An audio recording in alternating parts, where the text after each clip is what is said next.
Welcome to This Explainer. Today, we're putting on our historian hats and tracing a magnificent 1500-year journey. We are looking at the royal game, chess. But actually, we aren't just looking at the rules here. We're diving into the rapidly accelerating, kind of mind-bending history of exactly how the game is played. Seriously, just imagine the jarring contrast for a second.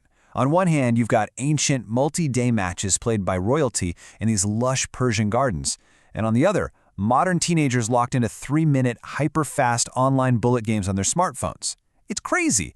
So how did a slow-moving ancient war simulation transform into a lightning-fast digital esport? Let's get into it. Section 1. The birth of the royal game and antiquity's slow pace. To really understand the blistering speed of modern chess, we have to travel all the way back to 6th century India, to a game called Chaturanga.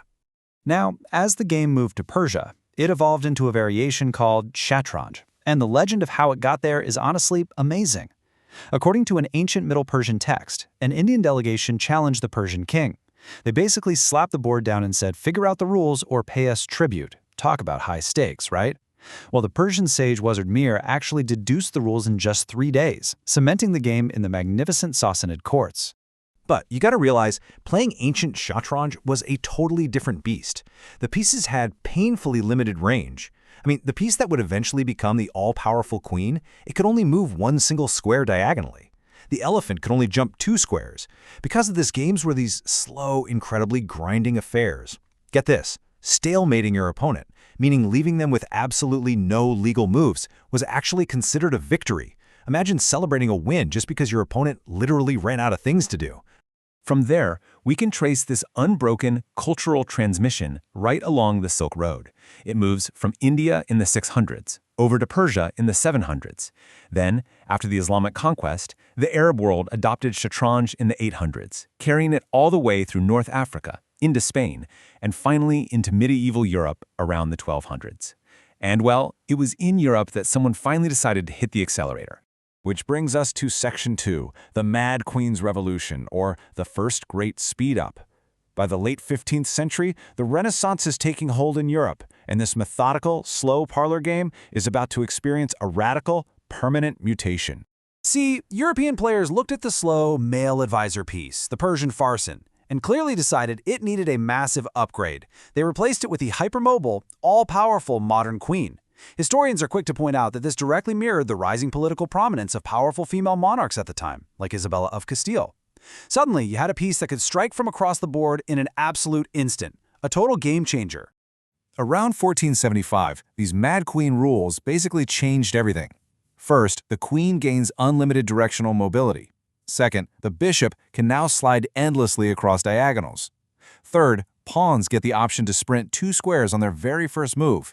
And finally, castling is invented to let the king run for cover. These 4 changes injected pure adrenaline into the mechanics, instantly birthing the modern, dynamic game we know today. Section 3. The Need for Speed and the Mechanical Age. Fast forward to the 19th century Romantic era, and competitive chess had totally exploded. But there was a glaring problem.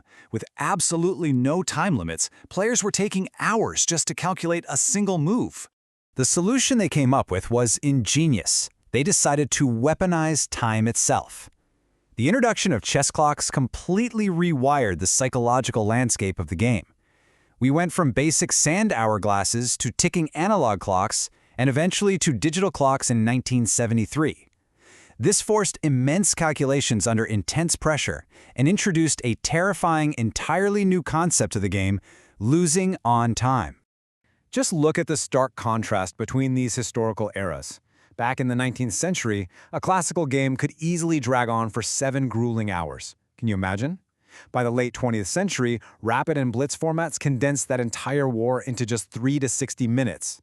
And today, in the internet era, we have bullet chess. The entire game is fought, won, or lost in under 3 minutes. The acceleration here is literally exponential. Moving on to Section 4, Enter the Machine and the Era of the Silicon Brain. To really understand how we play today, we have to look at the entity that taught us how to play better. Back in 1950, computer pioneer Claude Shannon realized something profound. He said, "The chess machine is an ideal one to start with. A solution of this problem will force us either to admit the possibility of a mechanized thinking or to further restrict our concept of thinking."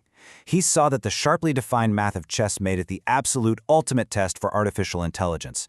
Early programmers could use brute force calculation to evaluate millions of positions, pushing the very boundaries of what humans even considered thinking. And this collision between man and machine culminated in some immense human drama. In 1996, the reigning world champion, Garry Kasparov, actually defeated IBM's supercomputer Deep Blue.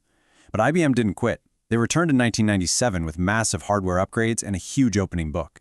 In Game 5 of the rematch, the machine played a positional move so advanced, it completely shattered Kasparov's confidence. By Game 6, Kasparov's anti-computer tactics collapsed entirely. He resigned in just 19 moves. The human ceiling had been officially shattered. $700,000. That is the prize Deep Blue won for IBM in that final match. But honestly, the real prize was purely symbolic. It signaled that AI was rapidly, unstoppably catching up to human intellect. Today, engines like Stockfish and neural networks like AlphaZero dictate all professional strategy. We now use computers to find hidden truths in the game that the human brain could never see alone. Section 5. The Modern Digital Arena and Chess as a Global Esport. We have officially gone from moving stone pieces in Persian gardens to humans battling it out at light speed on glowing glass screens. These modern digital tools have accelerated play to a degree the ancients couldn't even fathom. Internet chess servers paved the way in the 90s, introducing things like pre-moves, which literally allow players to digitally execute a move in 0 seconds on their clock.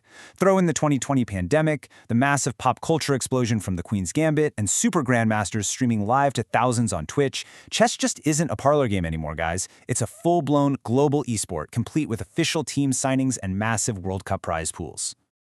We've traced an incredible acceleration arc today, but I want to leave you with one final, kind of provocative thought. If machines have already perfected chess, if engines can beat our greatest grandmasters without even breaking a sweat, why are humans playing it faster and more frequently than ever before in history? Maybe the beauty of the game was never really about mathematical perfection. Maybe it's about our unbreakable, constantly accelerating connection to the challenge itself. Thank you for joining me on this explainer. Keep learning, and I'll see you in the next one.